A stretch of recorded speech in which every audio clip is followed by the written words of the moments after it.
Hello, Mystics. How are you? We have a special guest today. Autumn from Peppermint Readings is on the podcast, and she is going to give us the rundown on astrology and sort of connect it back to psychology. Y'all know I love my psychology and the intersection of psychology and spirituality. Love it. Can't get enough of it. And really excited to kind of hear how astrology fits into that equation. Then she's going to read my chart for me. So I'm a little nervous about that, not going to lie. You thought you knew me before. Well, you ain't seen nothing yet. So... Thank you for being vulnerable today. I know, right? So Autumn, tell me a little bit about like how you got into astrology. What was the appeal? How long did it take you to learn? Give us a rundown. Yeah. So first off, thank you for letting me be on your show today. I'm very excited. I'm excited too. I was just on your podcast, so. I was so excited. I was really excited. I was a little tired today. I thought, I can't pull this off without a Red Bull. Oh no. I'm breaking into my own personal problem work. I'm like, no more Red Bulls. I'm like, no, I have to do it. No more Red Bulls starting tomorrow. Yeah. Tomorrow. So astrology. I've been into astrology and anything mystic forever. Okay. I was very, very quiet about it. I didn't talk about it with people. I had this very intuitive side of me that I locked away for forever.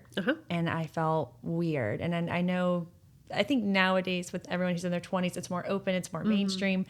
When I was growing up, I'm on the later side of my 30s.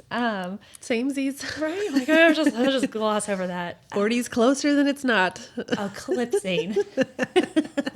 I remember we were living in Tennessee when I was in high school. Very conservative area. Tennessee may be more difficult than Kentucky, although we're in Louisville. And we have the Southern Baptist Theological Seminary. And so all the Southern Baptists from the whole country come here specifically to learn about their culty Christian evangelical.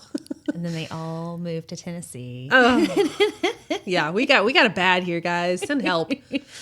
So much help. I remember growing up in Tennessee, and it was like just for high school, we moved there right in between middle school. We went from Northern California to Tennessee. Oh my God. I'm tan. I'm super blonde from the sun because I'm a tomboy. I'm in grunge in the mid-90s, and I'm super nerdy, and I moved to like Franklin, Tennessee. Oh my gosh. Which is very fancy and expensive. The capital of Christianity. There's a church on every corner. Okay. And I grew up agnostic and spiritual. My parents left the church. They were in a culty church. And a very bad experience. And they left it by the time I came along. And So I'm sure you absolutely felt like an outcast, like a weirdo, and like not in a good way. Oh yeah. I felt like I had to hide parts of myself at a very young age that I couldn't express. Thinking about physics when I was 10, just being like, what is time? Is it relevant? And I'm just walking around. my language. Right, walking around California. And then I started freaking myself out, like, oh my God, what am I thinking this? I got to get home. What am I doing here? And so I was in Tennessee, and I just felt even more closed in. I felt I couldn't express myself. But there was one store, and it was downtown Nashville. I think it was the Have a Nice Day Cafe or something like that. And it was the only witchy store anywhere. That was it. And we lived in Hendersonville at this point, which was 20 minutes away. And I remember going there with my mom, and who I'm so thankful my mom is so weird like me, who's just like, yeah, I see ghosts all the time. Yeah, whatever. Yeah. And I'm freaking out. She's like, oh, yeah, it's just Uncle so-and-so. He always does that. She just brushes it off, and I'm always like, what? Excuse me? Did you just say Uncle so-and-so is here? Yeah. And I'm like, he's been dead for years. Yeah, I'm like, I know who that is. Like, why is he in the bathroom?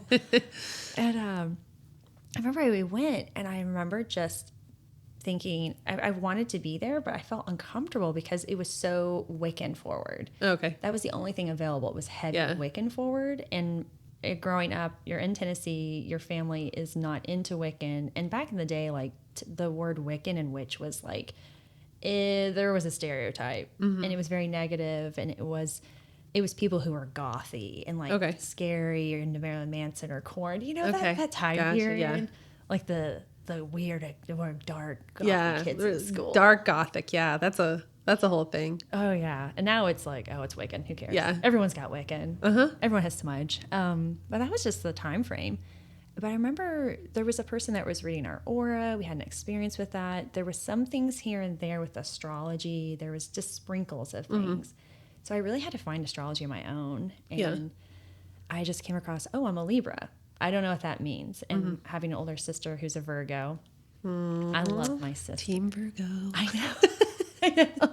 That's what I am. Right? My sister, I think, was really the person. I'm trying to think. It's been so long that kind of got me into it. And she used it more as like a normal older sibling, like the eldest sibling, like I know everything. I'm a Virgo. And so for years I'm like, freaking Virgos. Yeah, I hear we're insufferable, so it's okay. Well, we always say, I love my sister Rachel. She's like, I know, I do love to judge people. She's like, I love to people watch. Yeah, it's been my life's work, learning how to quit judging people. My sister too. Yeah, it's rough. But Virgos are great. Virgos, when I was younger, I just thought, my sister, because she was the favorite. But now I'm like, well, yeah, my sister is my favorite. She's thoughtful, she's kind, she's very peace-driven, and she is so good at putting things together. And she helps me kind of structure things. Or even when I feel lost, I go to my sister. Yeah. And that's where I really leaned into that astrology. Like, okay, this is where I'm the Libra. I get a little airy and in my head and disorganized. I can go to my sister who's a Virgo who can organize thoughts and say, hey, here's how I can help you. Here's how you can be more logical and less emotional and all over the place. Emotions. Get ya. Yeah. So I think it was probably my sister just over the years. And I don't know, I quietly got into it for over 10 years, just studying it. 10 years ago, I found my birth chart through Astrology, which I still use today. It's a great free website. And I looked at it and I thought, what am I looking at? This is really a lot of information. It's confusing. And it shows you everything. It shows you the good things. It shows you the bad things. And like a normal person, I thought, well, I don't want to focus on the bad things. Let's just put that to the side. Yeah. I'm a Libra. I'm fabulous. Yeah. I'm here to be sun sign. Yeah. I'm here to be seen. And I didn't really understand it. And then I spent really 10 years trying to find a mentor. And I just couldn't really find anybody. So I just kept coming back to it. And I started from the sun sign, which is the day and the month you're born. And then I thought, okay, well, what's the moon sign mean? The moon is your emotions, what's hidden from view.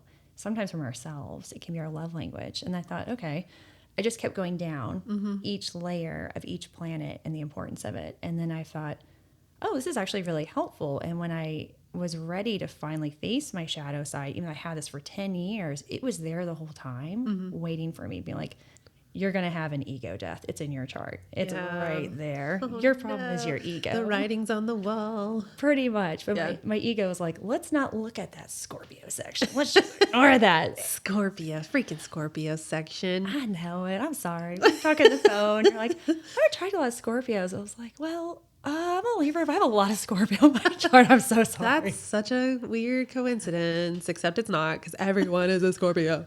Oh, yeah. And you can have Scorpio placements, and they're anytime when I see someone's chart with Scorpio, whether it's your main sign or it's I call it kind of under the hood. Yeah. There's chaos. Yeah. Scorpio is a sign of transformation. It's the butterfly. Yeah. And sometimes it's a funky caterpillar. And eventually it's a nice butterfly. Yeah. I'm like ready for the butterflies, you guys. Actually, I do have, I would say my husband is probably on the far end of transformation. Like he's like gonna be a butterfly any day, or he may already be a little tiny butterfly. And then my mentor, who I did the apprenticeship with, who's just like now my friend, she's definitely gone through the transformation. Yeah. So yeah. It's my son though, he's a caterpillar. Hooey. Gonna beat the death of me, that boy. I saw his chart. I think you did. Yeah. You were looking at his chart and you were like this and this and this. Oh yeah. If you're cool with me talking about it. Yeah, you can. It's okay. I'll just talk about top 3. I remember you were talking about the intensity. I was like, what's his sign? What's his birthday? And his first time meeting, I was pulling him up. And as soon as I saw it, I went, oh, there it is. It was like Sun, Scorpio, Capricorn Moon, Sun, or Scorpio rising. I thought, oh, this person likes to win. Yeah. He does. If he loses, it's not good. the board's on the floor. Yeah. He will sweep the table. Do like the Jersey, like housewives and flip the table. Yeah. I mean, it's bad. It's bad. And I'm just trying so hard to like, level out. Okay. Winning's not that important. He was doing basketball last year, and he didn't know for a really long time that he was losing every single game because they put him, he's just real like clumsy and he's so tall. He's 9 and he literally looks like he's a 6th grader because he's just so big. All those poor little legs. He doesn't have the dexterity to really handle the ball well or like shoot the ball well. And so he's on the B team or like the C team even. And so he didn't know he was losing.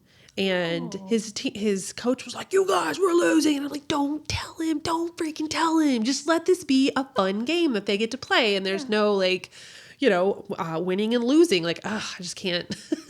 So yeah, he is so intense. Definitely loves to win. Very justice oriented. And like, if something's unfair, he will tell me. I'll be like, "Hey guys, time for screens to go off." "Well, why are you on your phone, Mom?" Oh, you're telling me the same thing in my life. Son. I am 36 years old and a hypocrite. That's why. I don't admit to being a hypocrite. My son will just call me one. He's like, "You're a hypocrite. I'm like, sorry. I'm doing like a couple of jobs and I'm posting and this like, I'm not having fun. I'm working." And I remember my son's a Taurus and Aries moon. That Aries moon comes out. I'm like, oh, here we go. And Scorpio and Aries are both ruled by Mars. That's the fighting planet. The fighting planet. Get out of here. It's the passionate planet, what we want to fight for, what motivates us, how we argue. And watch me have like a bunch of Scorpio in my chart. Oh, should I look at it real quick? Actually? I know. I feel like I can't remember. No, you just have Pluto. You're okay. Okay. Phew, only God. one. I love you, Scorpios. I think you do have some Aries, though. So not the Aries. Oh, man. I almost have a harder time with Aries than I do Scorpios, obviously, because I've like literally, I'm surrounded by Scorpios and I'm used to the intensity. But yeah, Aries are a little hard for me. For Virgo, I know my sister, I always refer to her. She's a Virgo. She dated an Aries, and it was challenging because she's a very playful Virgo. She has like a Sagittarius placement. I think it's her moon. And she's like a Leo Virgo mix. So she's an August Virgo. So she's really fun and like vibrant, huge prankster. She's done some pranks from like, "Rachel, oh my gosh, what were you doing?" Like in the 90s, prank calling friends and breathing heavy in the phone. Me and my sister did that. But she was doing it for weeks to the same friend. Oh no. And it was a guy. You were doing it to strangers. And then they invented star 69. Oh, yeah. That would give you the number. And they called back. And they're like, "Listen, we're going to call the cops if you don't say you're sorry." And I'm like, "Oh, I'm so sorry." And they're like, "We're going to tell your mom." Yeah. They didn't even threaten the mom. They just threatened the cops. And I was just terrified of the cops. Oh. And so I apologized. My big sister, she was the ringleader. Of course. And here I was, like, probably like 8. Like, "Oh, I'm sorry. Please don't call the cops." So yeah, we did the prank calling too. Yeah. My sister did that as an adult in her 20s. Okay. She knew well enough it's not okay. Like literally calling the same friend, breathing heavy, where he was like, "Please stop calling." Like he was traumatized.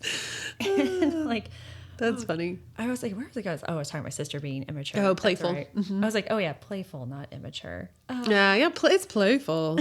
I promise.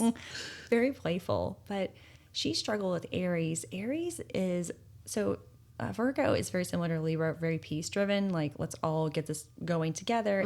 Aries is the sign of the self. It's about me. And most fire signs are like that. So you have Aries, Leo, and Sagittarius. I always refer to my cat, who's the best example of a Leo I can ever give. When Rocket, my cat, walks in the room, he's like, "I have arrived. You are welcome. Everyone look right over here. I'm here." Leo is based off the sun, which rules everything. And they're such sweeties. They have a very bravado personality, but really they're actually really sensitive, and they are really, you wouldn't think so, but they are the most susceptible to criticism. That's so funny. My, funny segue. My parents are both Aries. Oh. We're talking sun signs. Oh yeah. Parents are both Aries. Sisters are both Leos. Oh. And so I was the only Virgo. Oh my the only God. earth sign in all that fire. I can relate to that. Yeah. From the opposite perspective. So when you have fire and air signs, those are day energy. Those are very action-oriented people. And earth is a Virgo sign. And water signs like Scorpio, those are night energy. That's more emotions and deep thinkers, very philosophical. So I had the opposite. I was the only air sign in the house with earth signs. And then my brother's in Aries. Yeah. Okay. That's a hot mess. But it's hard when you're like air and fire partner well together, and earth and water do as well. So when you're in the opposite, you can kind of feel like very, very lonely. Very lonely. Like nobody understands you. Oh yeah. Yeah. That was like probably like that really summed up my childhood. I ended up being the black sheep. I'm like the family weirdo, which is fine. I own that, and I'm grateful for that. But when I was a kid, it was just lonely. Just like because your love language isn't being met. Yeah. You don't know how to say what you need. If you do, they don't know how to meet like your do it. language. Yeah, I can totally see that. Yeah. So yeah, that's just pretty isolated experience of being a kid. I spent a lot of time outside. So I always had the same conversation. I was like, I was never in the house growing up with my son. I was riding my bike. I was rollerblading, walking around thinking about physics. My mom was the other day was saying, "Why would you do that? Where were you?" I'm like, "You remember this area of town? I was over here, way far away from the house." And she's like, "That was a really dodgy area." I'm like, "You're just walking around thinking about physics. Didn't want to go home." That's funny. Yeah, we lived in the country, so I was just like outside at the creek all the time. Oh, just grounding. Just walking. And so what you're probably actually doing is you're leaning into your Virgo side, which is to ground. So, okay, yeah. So I mean, I live in the country still. Yeah. So I still go to the creek. It's like my main, well, not my main because it's like cold half the year. But I meditate at the creek quite a bit. I'm actually pulling up your chart right now because I'm thinking, why are you going to the creek? Where is your moon sign's in Taurus. So your Virgo sun, and it's in the 9th house. You've got your Taurus in your 5th house. So, and your rising is in Sagittarius. So that's that playful side coming out. That's probably how you were able to kind of acclimate with all that fire in your house. Because to them, you came across as a Sagittarius. That's your rising sign. Okay. So and for the fire signs, Sagittarius is probably the most water-like sign. They're more on the emotional side. They love music. They're very creative, very philosopher-driven. Okay, so this is how I would present when you say rising. Can you like explain like sun, moon, rising? Yeah. For all of us astrology newbies. I know a lot about a lot, but for whatever reason, astrology is like the one thing that will not like fuse into my brain. It's like I'll read it and I'll be like, oh, okay, all right, this is going to stick this time. And it never does. So I'm hoping having my actual chart read on a podcast will be like, it's stuck. Like, I know for good now. Forever. Yeah. I'll never forget. Yeah. So your birth chart is essentially where all the planets were at the time, date, and place you were born. Okay. So in the world, the time of day, there's tons and tons of elements. I'll try to keep it really simple because I'm the same way with quantum physics. I'm like, I know of it, but I always forget it. I'm the same way. So I was excited to be like, hey, can you explain quantum physics for some of us who I don't really know that well? You're asking from the person who took conceptual physics, which is like the physics for the people who don't do physics. Yeah. So yeah. I really appreciated that too. I was like, oh, thank God. Because it was like physics. It's okay. It's really not as like fancy as it sounds. It just felt right. I was just like, quantum. Yeah, I'm in the quantum realm. Quantum energy therapy. Let's go. Right? I'm like, okay, cool. Let's do it. I'm like, but wait, where are we going again? Hang on. Let me remember. I don't even know. For your chart. So basically, your sun sign is the date that you're born. So if I'm looking at your chart, you're born on 9/11, so September 11th, you're going to be a Virgo, which is pretty cool. And then for your moon, that's where the moon is, the sign is in the moon. So yours is Taurus. So another earthy element. So you get Virgo moon, which is Virgo sun. Taurus is your moon. Taurus is what's basically be under the surface, like what matters to you that not everyone can see. Sometimes you may not see it in yourself, or you may or may not see it. It depends like in the healthy state you're in. So when I look at a Taurus moon, I say usually, okay, so when you're at home and you're comfortable, do you like things to be pretty, aesthetically lovely, peaceful. Let's not rock the boat. We don't need a lot of intensity over here. We just want things to be lovely and harmonious. Comfort, food might be a love language. Doesn't happen very often, but Oh, now you're surrounded with Scorpios. yeah, I just read what in the karmic heck did I do to myself? Yeah, so Scorpio and Taurus are the polar opposites of each other. Okay. I know you're like, oh, this makes sense. Jeez Louise, yeah. So Taurus likes to keep things light, lovely. Let's just, we'll work hard, we'll play hard. It's good. Scorpio is, I want to go to the bottom of the abyss just to see how far it goes. Okay. And if I'm afraid, I'm going to roll into those feelings. It's okay. We're going to survive probably. It's fine. Maybe. I mean, we might die, but fingers crossed. It was worth it, right? Yeah. That's Scorpio. So when we look at your rising sign, that's going to be in Sagittarius. So that's the sign that was rising when you were born. So Sagittarius is that not earthy, it's more of a watery fire sign. That's the philosopher of the fire sign. Okay. So Aries I look at usually as the child of the fire signs. No offense to all the Aries out there, but it's true. Most fire signs are impulsive in general. Aries tend to be really hot-tempered, but they get over it quickly. They might just flare up really easily, but then they'll just be over it 5 minutes later. Like I always say, so interesting because I just can't do that. No. Oh my gosh. If we have a conflict and we're not actively working on resolving that, and then you come back and you're like, hey, how's it going? And I'll be like, wow, the audacity. Oh, yeah. Are you happy right now? I can't believe you. They're over it. Yeah, that's so strange. They'll throw venom at you, like verbal venom, and you're like, I am still upset 5 days later. Like, that was really traumatic to me. And you bring it up. They're like, why are you bringing this up? Like, we've moved on. I'm like, one of us have not. Sorry. Yeah, that's interesting. So I guess this is kind of a little bit of a rabbit trail that we're going down. But as far as like responsibility goes, like just because that's their proclivity does not mean that that's like okay, right? Yeah. Like, I mean, obviously not, but I would really like to explore the sort of responsibility component in all of this. Like, how can they be healthy? Can we get to a really healthy state in some, like, can a Scorpio be less intense, or can they kind of temper it for the people around them? Like, how does that work?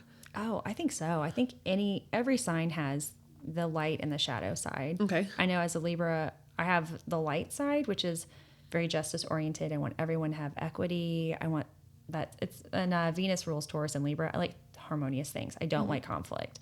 I might avoid conflict. So for me, it was learning to embrace conflict and not to walk away from relationships just because of conflict. Okay. And to stick through it and really work through it. But then I do have my shadow side at that Libra. I can be indecisive. I can be fickle. And I can be like, when I was younger, I was very flaky. I wouldn't stay to my commitments because I would always constantly over-socialize and overbook versus dealing with my problems. Okay. It's like, let's just not deal with things. Let's just keep, putting them on the rug, and then, I'll have them. It'll work itself out. It'll be fine. Let's be super passive, and then I'll wonder why I'm so unhappy. Yeah. I don't know, because it's the refusal to go deep within. But I think every sign can do it I think you make a good point. It's almost like in the healthcare community, if you diagnose someone with a disorder, some people use it as, well, I'm this, so it's an excuse. Absolutely. And so it's things I tell my son. He had a friend the other day that was just, he's always being very provocative and always enticing Everett into fights, and Everett takes the bait every time.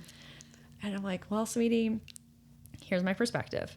I don't think that your friend has a good home life, because any attention is good attention. And what I've seen behaviors, I'm very hypersensitive to like abusive relationships. I'm like, I think that he doesn't get his needs met and he's being ignored at home because his mom has healthcare issues, and there's some other things I'm noticing. And it does not excuse behavior. It just explains the behavior. Yeah, there's absolutely a fine line. So that way, like, hey, you're loved. You always get your needs met, right? He's like, well, yeah. I'm like, that's why you don't feel the need to always argue with people. Or kind of like force your friends to give you all of their stuff all the time. It's these little things where I'm like, this is very learned behavior. And if anything, we need to give compassion to him. And of course, my son's 10 and he's like, whatever. Compassion. He's like, this kid gets all my friends' treats. I'm going to be a loser, Mom. Be compassionate. I know. He's like, whatever. Yeah. It's getting on my nerves today. I'm like, well, yeah, it's okay to get angry though. Just don't give him what he wants. He wants you to get mad. He wants you to argue because you two are like attorneys dueling it out in higher ability class. That's what he wants. I'm like, to shut it down, don't give him that. Just go, whatever, walk away. So yeah, if you're a Aries and you're the baby of the sun sign, cracks me up. I always think so. If you're the baby of the sun sign, you don't get to just be like, well, I hope you get it together. Like, I hope you quit being mad about the things I said. That's on you. It could be an opportunity for a little introspection, a lot of introspection. I mean, this stuff is introspection. Yeah. Right. Like all the things that we do, as far as like personality profiles, astrology stuff, there's like human design, there's the Enneagram.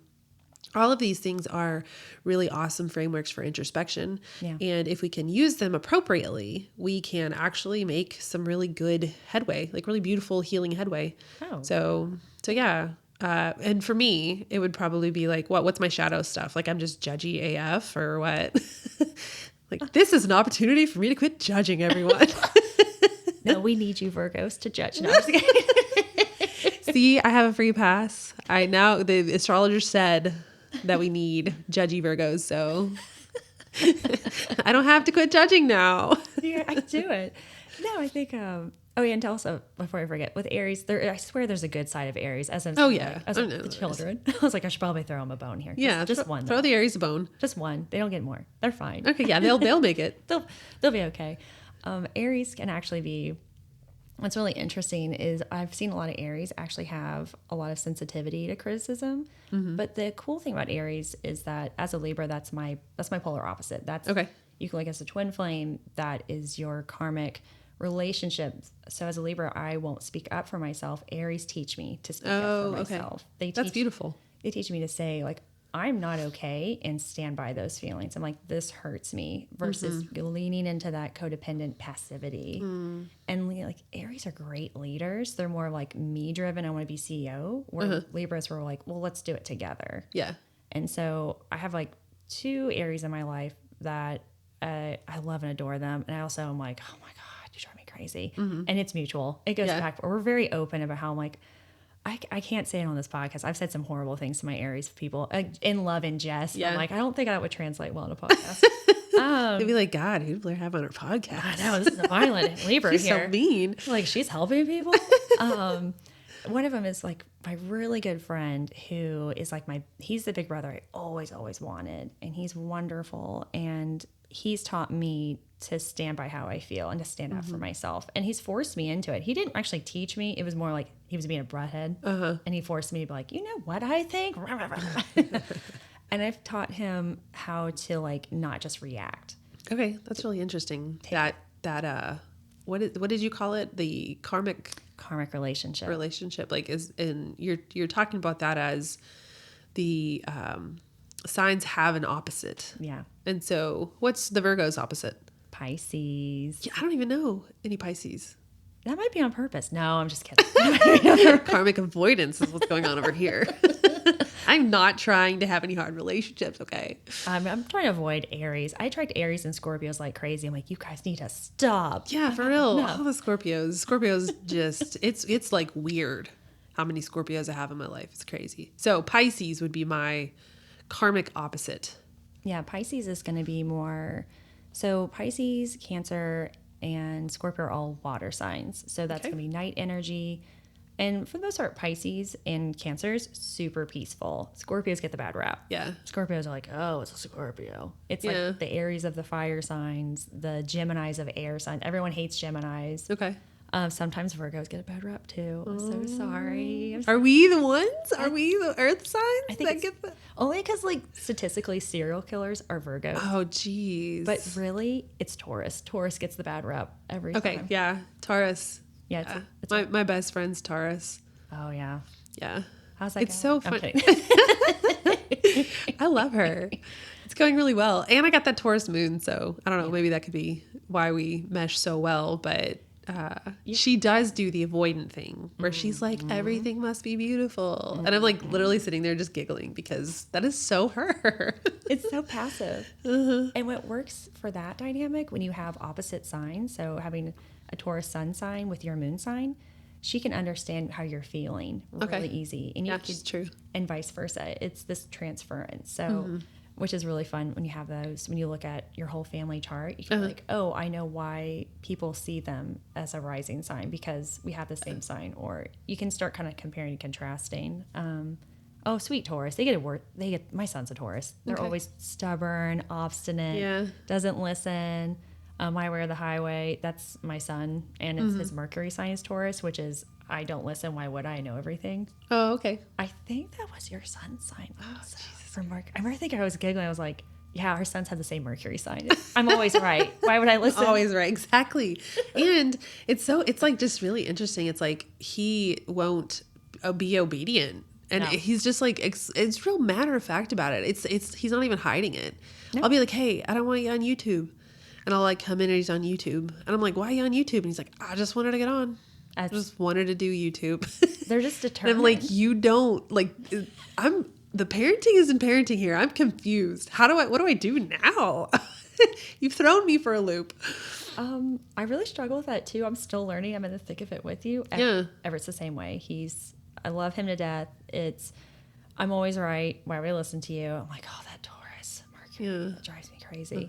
Like, I love you, but like sometimes I know things, and he's like, no, like, you're not the mom. Yeah. I've been alive for longer. He was like trying to spell a word the other day, and I'm like, you're spelling it wrong. And he's like, no, I am not.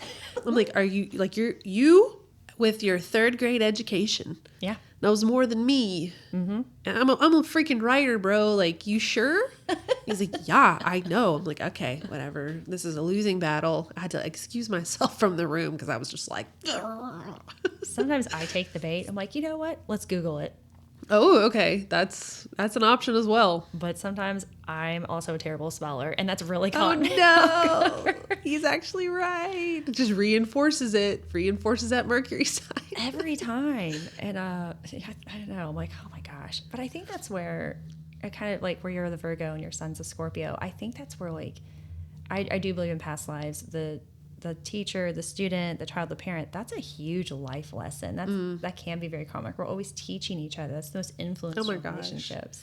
I think the parent-child dynamic is like as healing or as harming a thing as there can be.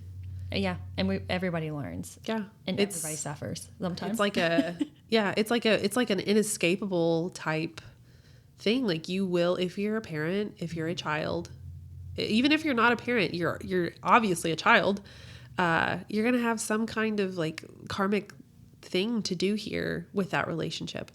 Absolutely. So it's an intense shifter, I think, if you can like commit to it and actually do it. Yeah. So it's easy to avoid.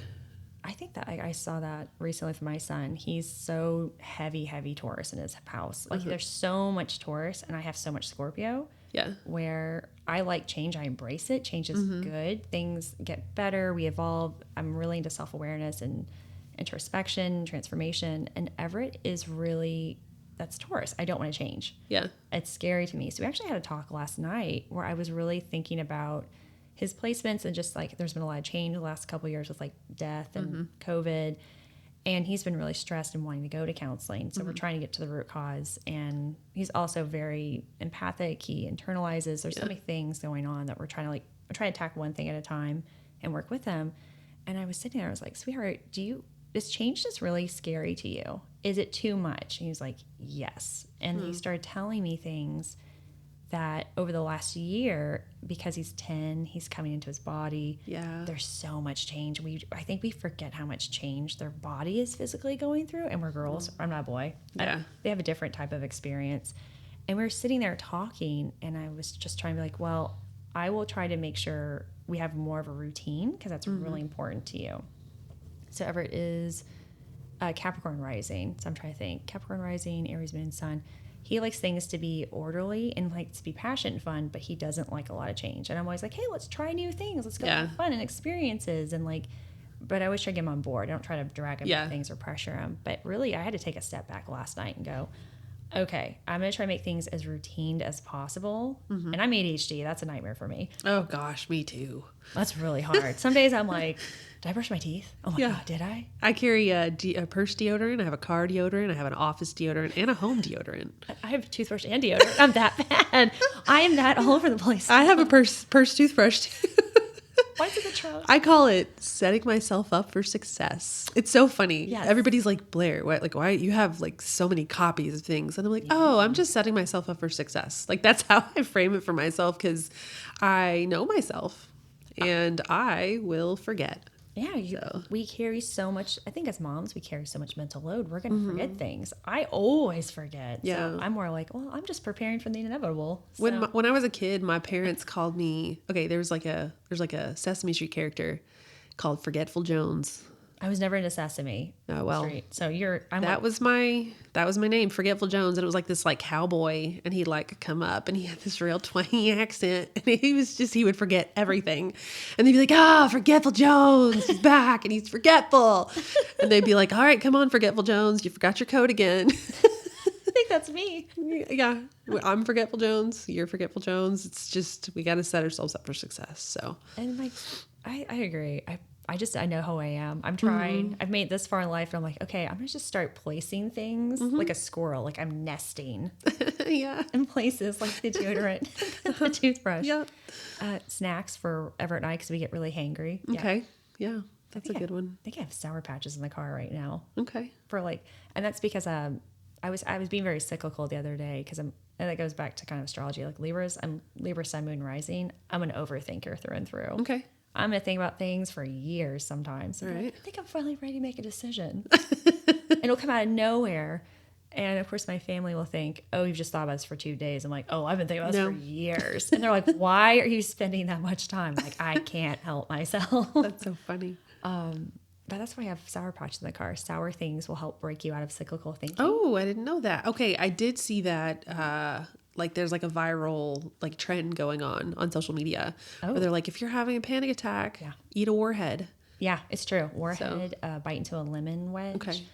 Some people do Altoids. Altoids have never worked for me, but I learned that from my trauma therapist. Okay. But with PTSD, she was saying, hey, get the warhead, get the Sour Patch. You could have gone viral on TikTok. Just by being you had the knowledge before we all had the knowledge. I just found it a year ago. I was dating this guy who was just Scorpio. Okay. Why do you do that to yourself? They're just so cute. I think it's the Scorpio like internal that I have in my chart. So outward facing, I'm Libra, I'm airy, I'm light, I'm always carefree. But deep down, I'm very like obsessive overthinking. Oh yeah. I like to investigate things. I like to see it to the end. And I think actually looking at yours, I think I see why you attract so many Scorpios. Okay, lay it on me. I know, right? I was like, I can talk about ex-boyfriends all day long. We can. I can't. I literally have like one. I think that's lovely. Yeah, I've been married for 16 years in December. So, well, wait, this will come out after I've been married for 16 years. So, at this point. I think that's wonderful. Yeah. I'm a renegade. I can't settle down. Well, I mean, I'm not there yet. Everybody's got their thing. So I'm here to do this really long-term karmic clearing with my husband, and you're here to, what you here to do? Live? I think I'm here to my nickname is the Kraken. The Kraken? It is the Kraken. Okay. I'm Forgetful Jones. You're the Kraken. I'm the Kraken. We're not the same after all.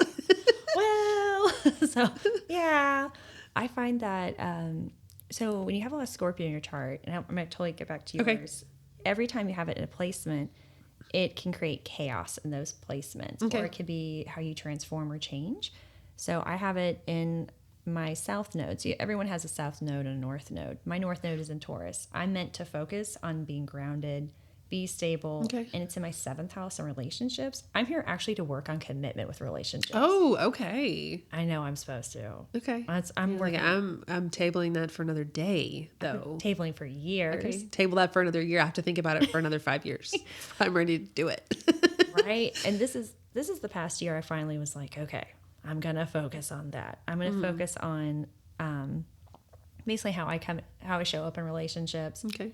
Picking healthier relationships, avoiding toxic partners or people that are, rather than being that Aries Libra, it's like I'm friends with everyone, being more selective. Okay. And saying, no, I only want people who are on the same wavelength as me. And that really comes from the Aries friends. Yeah. You don't need to be a people pleaser. Just be yourself. Like, put yourself first. It's okay. That's the great thing about Aries. And that's all I'm going to say about Aries. These Aries and these Scorpios, they're getting a lot of airtime here. They are. They're always moving us. Oh, geez. But my south node is Scorpio. That's the polar opposite. And so my south node that's where you come from. That's easy for you. If you're not doing well, you might slide into the bad tendencies. So Scorpios change. All the change, all the transformation can be chaotic, can be emotional, can be all these things that are really not great. That's so interesting. So you're going from chaos to very like orderly, non-change. So it's commitment. Goodness gracious. Yeah, I'm like, oh, that's a heck of a karmic path for you, girl. I'm going from Kraken to like whale shark. Yeah. Just cruising just along. like chilling. Yeah. You only come up for air every once in a while, every like 3 weeks or something. Pretty much. Yeah. Interesting. Okay. I'm dying to hear my south node, my north node, but what were you going to say about your Scorpio? Why I attract so many freaking Scorpios. So Scorpio is in your 11th house. Okay. That is the house of friendship, community. Oh. That's your partnerships. That's your friends. That's who you go to for. Oh, yeah. You're drawing Scorpios like crazy. Wow. That's like literally. You're like, oh, there it is.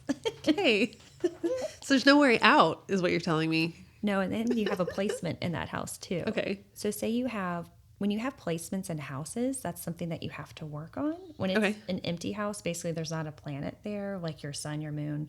If it's empty, you've already worked on it in a past life. Okay. You're good. Empty houses are a good thing. All right. And so with your chart, you've got Pluto, which is the planet of transformation. Okay. Which is ruled by Scorpio and Scorpio. Okay. So Scorpio is really here to transform you. Okay. Your relation. I know. That's true. It's totally true.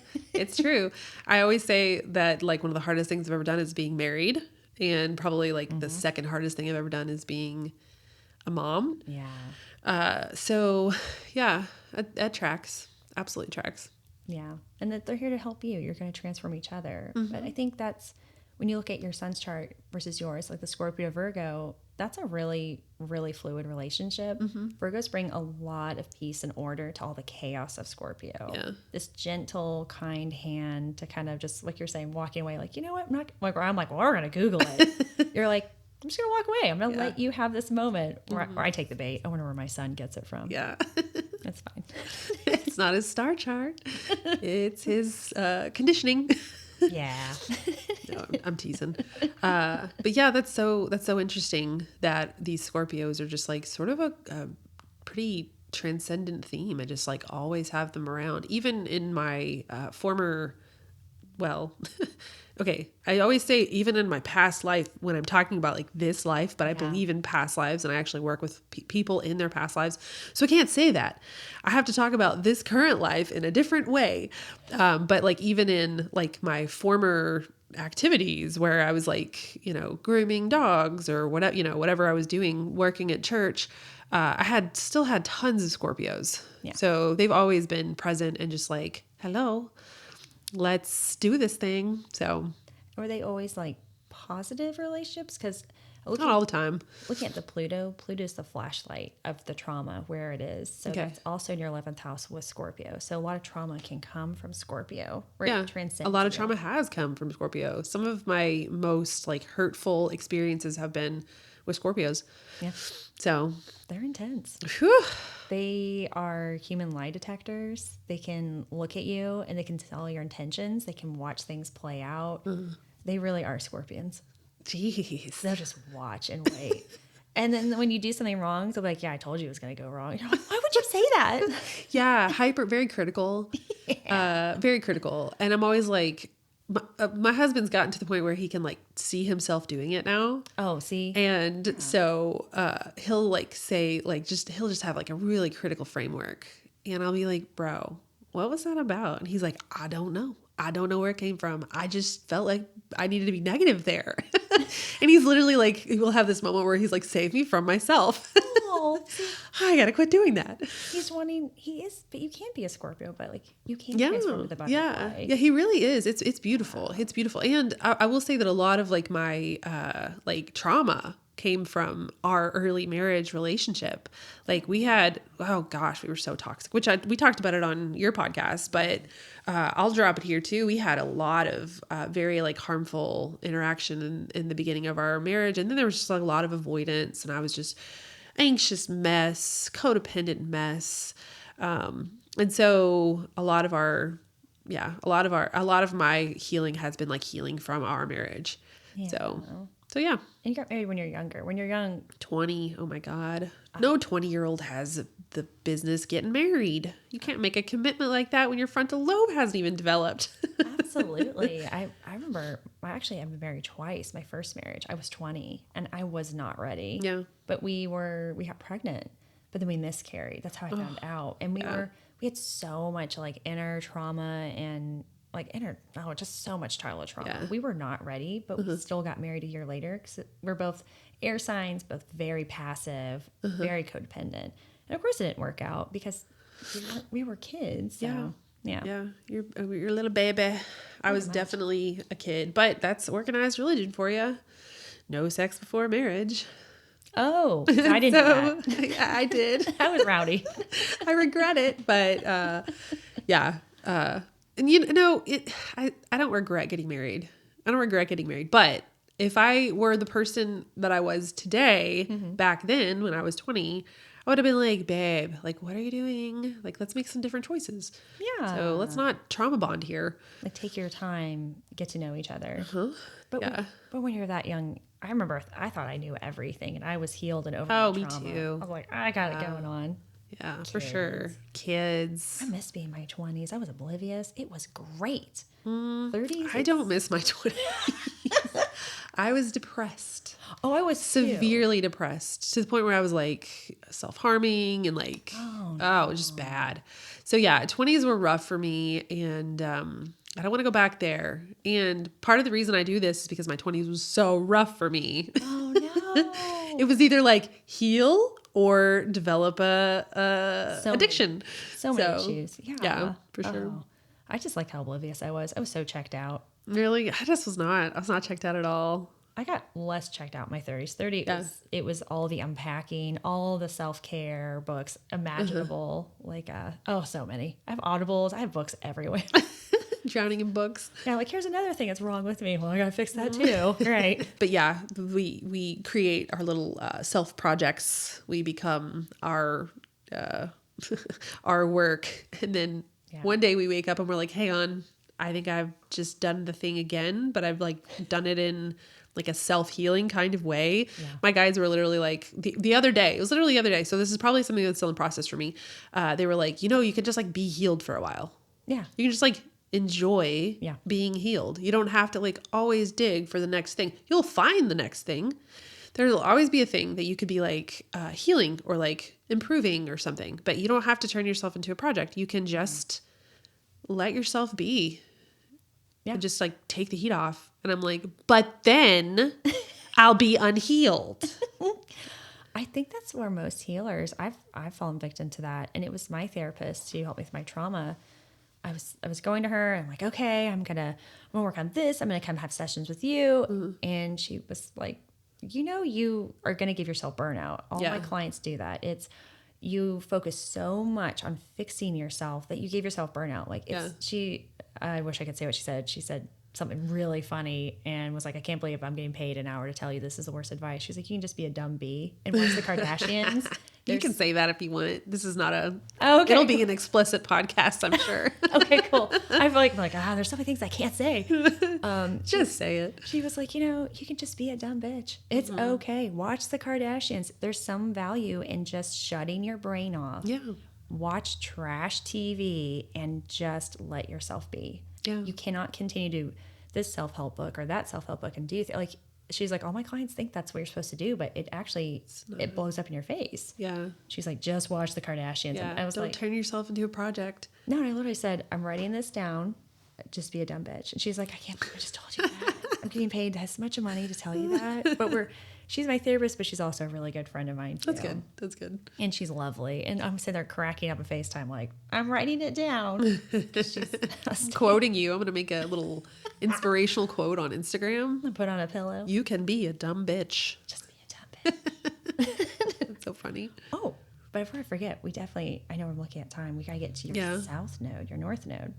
So your south node is actually, I believe, it's in Libra.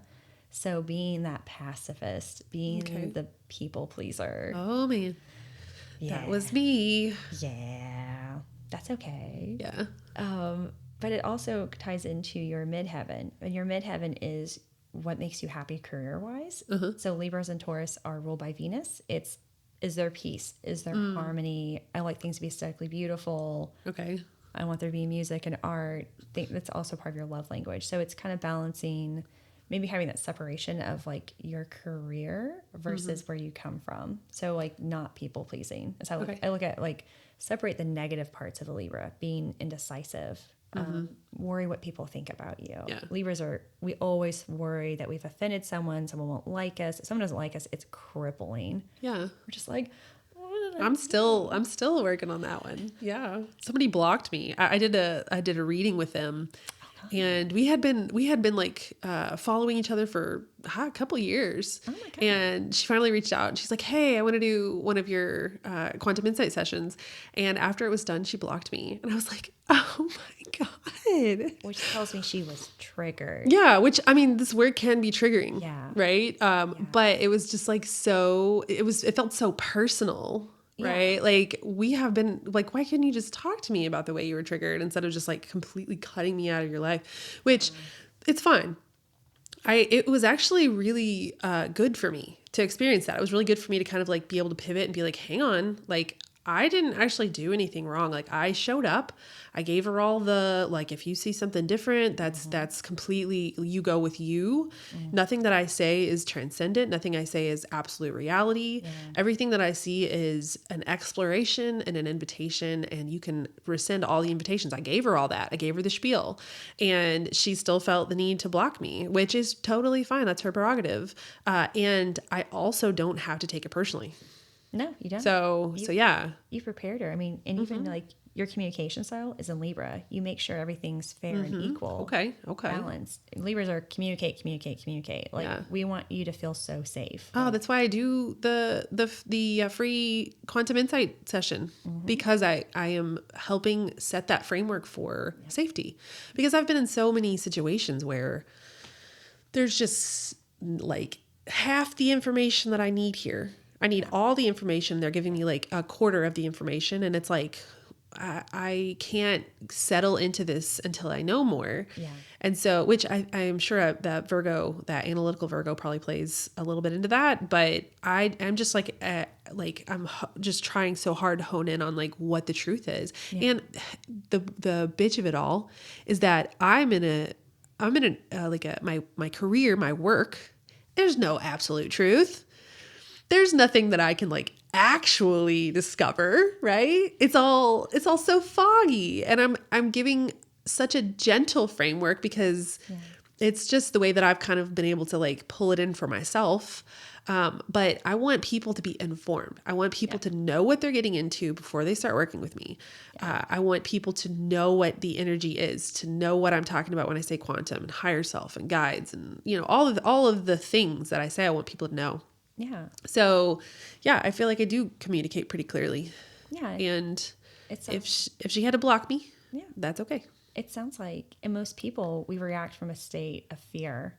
When it's me having my shadow work. It was there forever. For 10 years, I looked at it, but I never took it seriously, and it still surfaced. And I like clockwork. It happened. The year was going to happen, and I just avoid. I don't want to deal with this. Or as people, we tend to blame others for making us feel startled or scared versus stopping, lean into that. Why do you feel scared? What is it that you're afraid to see? Because I think accountability is so crucial to healing. If you can't hold yourself accountable and say, you know what, when I do that, I'm a jerk. Yeah. I am the jerk. I'm the villain. Like, I'm not always the victim. I'm actually the villain sometimes. And like, those people think I'm crazy now because I overreacted. Yeah. You know, granted it was an extreme situation, but it's like, I can't do that. I have to go, that's not okay that I do this, or this is self-sabotaging behavior. I'm the gatekeeper. Like a great example, I keep dating bad, like, partners that aren't good for me. Well, the signs are there. I'm avoiding them. If I just face them, it's better to be alone and continue to work on yourself and have peace in your life than to allow this chaos and drop. Like, it doesn't help you. It's hard on you. It's hard on your friends and family. Like, you have to be able to say, I'm the gatekeeper. I have no one to blame but myself. People can come and go in a grocery store by me. Do I let them affect my day? No. It's fine because I'm the gatekeeper. I think that's like the most empowering position to get into, right? Like, a lot of times in session with clients, it'll be so much of that, like, okay, let's get out of victim mode. Like, let's figure out ways that you actually are empowered, right? Because being stuck in that space of victimization is really like handing over your power. It is. And so when you can shift out of that, you won't get better. No. You won't get better when you're completely lacking power, lacking the capacity or the path. It's like it's like your avoidance too, because you really are kind of closing your eyes to the ways in which you are contributing to your situation. And so having those awarenesses of patterns. Like, hang on a second. This has happened a few times before. Who's the center of this equation? Hold on, it's the only common denominator here. It's me. I'm the problem. I read into that recently. Or maybe it was a year or two ago. I was at like this women's event group, and it was a surprise birthday party. And I tend to like, and I'm sure you might do this too. As a healer, we naturally draw people that are in need of healing without trying. So I'm sure you do this too. You have to work on your boundaries and kind of be like, no, this is like, please don't trauma dump on me right now. And this lovely lady was upset, rightfully so. This guy was out of town. He was stringing her along, and he ended up he was seeing other people. It was very obvious. And he was putting the guise of, well, I'm a Christian, very religious thing out there. And I think it's kind of stuck in that mentality of, I'm looking for a good Christian guy versus I'm looking for a good person kind of thing. And I think he really played into that. And he ended up obviously ditching her for someone else. And she was coming to me trauma dumping. And I was like, oh, I'm trapped. I can't get out of here. Here we go. Yeah. I need my check. I can't get out of here from this dinner.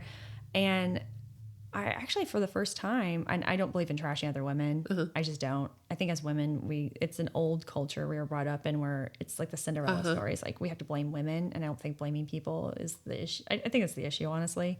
And she was trashing the girl, and I was like, hold up. She may not even know you existed. I think this guy was using everyone, and like, he's the problem. Yeah, like, why would we blame her? Why would we blame the other woman when the main character here who's running the show? That's some bullshit collective consciousness that we are not doing anymore. So yeah, and I think she was still stuck in that. And I wasn't sugarcoating it. And normally I worry. I sugarcoat. I'm like, you are the center of the equation. You're the gatekeeper. You kept letting him come and wreck your life over and over and over. And I say this because I did the same thing. The moment you realize you're the gatekeeper, you can stop all this energy. You can shut all this down. People can try and come into your life and wreck it, and you can say, no, thanks. I love myself more, and I know you're going to be bad for me. And you just go, we're good here. But no, she was still stuck in the mentality of, well, why isn't he with me? I'm like, I was like, first off, if you don't want him, you don't, girl. I was like, let's say, come on, babe. Crazy world, you end up together. He would have cheated on you like crazy. Could have given you something. She's like, I'm like, nope. I just kept shutting her down. I was like, no, Yeah. And I don't normally do that. I just felt like that. You probably those moments where you have to just be really candid with someone, like not in session, but Yeah. Well, in session, there's like a rapport that you have to build. Yeah. But eventually, if you work with me long enough, Yeah. we'll get to the point where I can be more candid and more like, hey, you're paying me here. Let's explore this that may be uncomfortable. And I always have like, I'll always preface it like, hey, I want to make sure this doesn't exceed your comfort level. Yeah. I want to make sure this isn't traumatizing, right? I'm trying to trigger you slightly in a safe not container. Exactly. In a supported environment. Yeah. I'm not trying to traumatize you, which would be like experiencing like your shadow when you don't have support or safety. Yeah, because some people may not have that in their personal lives. And maybe that's why she blocked you. She didn't have someone to mirror back with, Possibly. it's okay to feel icky, like maybe take a break, like versus, it's their, we tend to blame. Yeah. So sometimes, a lot of times, like if it's like just a person in the wild, I'll be able to be like, hey, like, I don't do this in the wild because I have friends, or like, I don't necessarily want to be a friend right now because I have plenty of friends. Yeah. So I'll do that in the wild, but then in session it'll be after we've developed rapport and trust and safety, and we've like really worked well in this container together that I can push a little harder. So, but healing is inherently triggering, and it takes time. Yeah, if you're not like if you're going to a healer and you feel just fabulous and amazing and like confident when you're done, like I'm like, no, I'm saying like it shouldn't be unethical. And there should be times where you like leave session, you're like, oh yeah, I'm feeling confident. I'm feeling great. Yeah. It shouldn't be like a complete like sob fest the whole time. But if you're not getting like challenged, then, I question its efficacy. I agree. I switched counselors because I had some that just sat there and listened, and I didn't get anything out of it. Yeah. It was flat, and I thought, that's not, and it was for years. If I wanted to be a counselor, like I would get to the root cause of it. Like let's take it slowly. Let's build that rapport. Like let's really get into this, because if you don't, you're going to keep being miserable. You're going to keep being stagnant, cyclical, and that's why I love astrology. You don't want the comfort zone. Yeah. You want to find the edge, right? You don't want to like leap off of a cliff out of your comfort zone, but you do want to find the edge, and you want to regularly, sometimes you leap out of off a cliff. I do it to myself all the time. It's the Scorpio nature. I'm like, let's just see what happens. Freaking Scorpios leaping off of cliffs. But you do want to find the edge of your comfort zone. You want to regularly go past the edge of your comfort zone into that uncharted territory, because that's where growth is. It is. And I think that was really to astrology, honestly. It was, okay, I've gone through it. I'm so stuck. I'm like, what is going on? I'm like trying to get better, but I keep having these patterns. And that was when I saw the chart again. And I was like, it was always here. I just wasn't ready. My own ego got in the way. All right. So take me to the edge of my comfort zone. And this will be our sort of last your north thing that we do. What is the edge of I don't know. Where do you find the edge of your comfort zone? The north node? Your north node's in Aries. Okay. The grand finale, folks. We started it. I'm so sorry. Go be a baby. You got to be the baby fire sign. It's in Aries. It's finding. Actually, I can pull up the house too. It's dependent on a couple of things. So it's in the north node. It's in your home space. So basically, becoming the leader is how I look at that in your life. So it's okay to be a leader. It's okay to advocate for yourself. It's okay to be, and Aries are also entrepreneurial too. Yeah. So it's not all bad. Never not had a business. Right. So, and then you can also be playful or immature, like in Aries. You can be those things. It's okay to be those. In your home life, you can be the leader of your home. Like that's the direction you're supposed to be, and you're just meant to lead. Is there, okay, I heard you mention a year. Oh. Like, is there a year that this is all supposed to take place, or has it already taken place? Fingers crossed. Right. I'm not trying to have another existential crisis.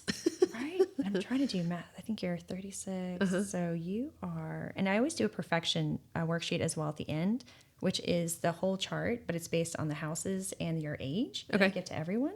So for you, you're 36. I'm just going to whisper that. That's fine. 36. I was like, I'm 36, guys. it's the first house, which is traditionally ruled by Aries in general. With your placement, it's going to be Sagittarius and Capricorn. So with that, and it's also the house of the ego. So this is kind of your year to focus on how are you seen by people. Okay. That's your focus for this year. So now if you go to your fourth house, which will be in 3 years, about 39, 40, that'll probably be the big blow year. Oh gosh. Not in a bad way. It's never bad. I know it's never bad. It's never bad. Guys, it's never bad. It's never bad. It's closing doors on traumas. When I say in the fourth house and your roots, because your fourth house is your roots. It's closing the door on things that no longer serve you. And 40 is a big year in general. Oh, for yeah. People, for sure. we feel more comfortable with who we are. It's you just coming out of the woodwork and being like, I'm here. Like a Leo, my Leo cat. I'm here. I'm ready. You're welcome. Pet me. Yeah. Well, just love and adore me. And just be. I will allow you to pet me. Yeah. Like this year's just your focus on like how I want people to see me or how I'm seen, and just roll with it and see where it takes you.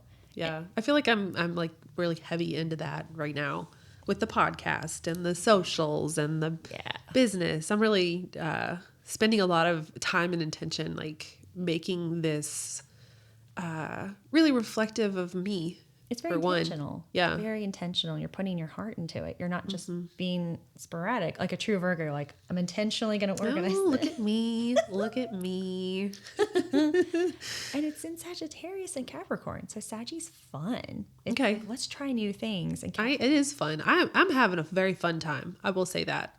I posted bloopers yesterday. Oh, perfect. I was trying to record. I'm having a podcast launch party, which has already taken place because this is going to be posted after. But yeah, I'm having a podcast launch party, and I was trying so hard to like get this reel made so that I could advertise and like get people to do it. And I'm like, all right, and on January 2024, I'm launching my podcast. I'm like, hang on, nope, that's not right. And I just like had I just over and over and over again, I had all these bloopers, and so posted them on my story, and everybody was just like, oh my God, just laughing. We're just laughing at it all night long. So funny. But just have fun with it. Yep. Yeah. It's a lot of fun. You don't always be serious. I mean, Oh my gosh, I named my business Informal Mystic. I love it. By accident, I think. Yeah. It was like my subconscious way of being like, hey, you might have a tendency to take things super duper serial. And so it's like, you know, my undercover way of being like, I got to quit being so freaking serious about everything. Have fun. I have to be informal.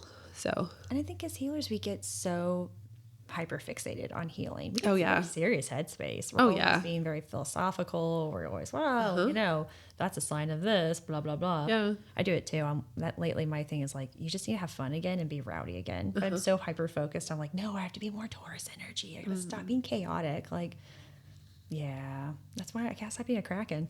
Oh, geez. Well, what if Taurus is a fun energy too? I like to Does it have to be like mutually exclusive? I feel like when I look at my son and I look at the sweet Taurus that he is such a Taurus. He will be in bed, covered by blankets, pillows, soft plush animals. And there's one time he was just like feeding himself Pringles, like grapes off the vine, and he's on his screens. And I'm looking at him and I'm like, do you need anything? He's like, no, I'm perfectly content. That sounds pretty fun. It's just very like luxurious, like I'm going to self-indulge. That is so funny. Oh my goodness. It's all the time. He's like, Mom, he's like, you know, the things that matter to me, there's 3. I'm like, money, screens, snacks, and comfort. He goes, oh wait, that's 4. He's like, yeah, those are 4. I forgot about money. Forgot all about money because he's basically using yours. Oh, so he is. Yeah. Yeah. I mean, that's a kid. They don't care about money. No. He has his own. He just wants mine. Why spend his when he can spend yours? Pretty much. It's also, it motivates him. Like, and finding like with him, he doesn't want to talk about his feelings. We had a really serious thing where he had to talk to his dad about stuff. And I was like, Everett, I will buy you some trading pack cards if you talk to your dad. I'll give you 2. I was like, I'll give you 1. He goes, give me 2. Like, he's constantly negotiating. Oh, so is mine. Oh my gosh. But it wheeler dealer. I know. And like, but it worked. And I was like, let me know how it went. And so he said it went really well. He just put thumbs up in a text. You owe me 2 packs of cards. You better make sure you hit that conversation. Oh, he reminded me several times. He was out of town and he came back and he was like, just so you know, the day he got back, he's like, we're going to Target tomorrow. Oh, because you owe me 2 packs of cards and 2 cats and pickles. I was like, I never agree to cats and pickles. And he's like, okay, 2 packs still of cards. wheeling and dealing. Never stops. He knows I'm forgetful. That's so funny. He knows I'm like, yeah, my kids leverage that too. I'm like, I don't remember that. They'll be like, grounded from screens. What? I don't think that. I think it was last week. And I'm like, oh God, is it last week? Yeah, we're starting. Hang on a second. Am I getting gaslit, or are they being honest? Right? Yeah. Exactly. Can't ever keep up with them. So They're too clever. yeah, It's clever being a kid. Yep. Yeah. Yep. Well, that's time, folks. Oh, yeah. Thank you so much for coming on my podcast and revealing all my deepest, darkest secrets. Thank you for accepting your Aries North Node. Oh my gosh. When you said that, I was like, stop. We could not have set that up any better. But thank you so much. This was so informative. If you want a reading done, you can find Autumn at Peppermint Readings. I never even advertised myself. I'm so talkative. It's peppermintreadings.com. I'm on Instagram, connected with you, and Facebook. And what's your handle? Oh my God, what is my handle? I feel like it's Peppermint Readings. I think it's like an underscore. Oh, I don't even know. I know. I'll look it up. We'll find it. I think I'm the forgetful Kraken. I think it's Peppermint_Readings on Instagram. Yep, Peppermint_Readings. Oh, thank God. On Instagram. Is that the only social you're on Facebook? That and Facebook. Yeah. Okay, cool. I just don't get on very often. But no, the website's great. It shows you different things. I think I'm going to reframe it a little bit. I think it's a little confusing. There's just an intro, your top 3 signs, sun, moon, rising, your general, and then I do like a deep dive, which really I do that anyway. And then I have some just for children. If you are like a parent and you're really having a hard time connecting with your kid, it's really nice. I don't include North Node stuff like that because it tells you your purpose. I want children to have that autonomy. Their own purpose. Yeah. I kind of love it sure. Back. Yeah. That's wise. Yeah. So just to kind of, here's how they communicate, here's how they process information, their love language, and giving it to parents like, here's how you can challenge your child to where they'll feel empowered, and here's how you can show them love and get on their level. So that's my favorite one. I need that one for sure. All right. Thank you for coming on. Thank you for, once again, I feel like I've already thanked you. I know, thank you. I'm so sorry. No, it's okay. No apologies at all. I love this. But yeah, loved having you on. Again, if you need her, peppermintreadings.com. On Instagram, it's peppermint_readings. And thank you for tuning in. That was such a blast. I hope you enjoyed the second episode of the Informal Mystic podcast. If you want to be on the podcast yourself, please head to informalmystic.com/the Informal Mystic podcast. That's all one word, no punctuation, and fill out an application on that page. I would love to see what your ideas are. I would love to have you on the podcast as a guest, in person or virtual. I can't wait to hear your ideas and to get you on the podcast. As always, like, share, subscribe, review. Your support of my work and your engagement with my content helps me get that message to more people and helps us achieve our collective goal of raising our vibration, healing us at the individual level, healing us at the collective level, and ultimately healing Earth. So thank you so much for your support, and I will see you next time.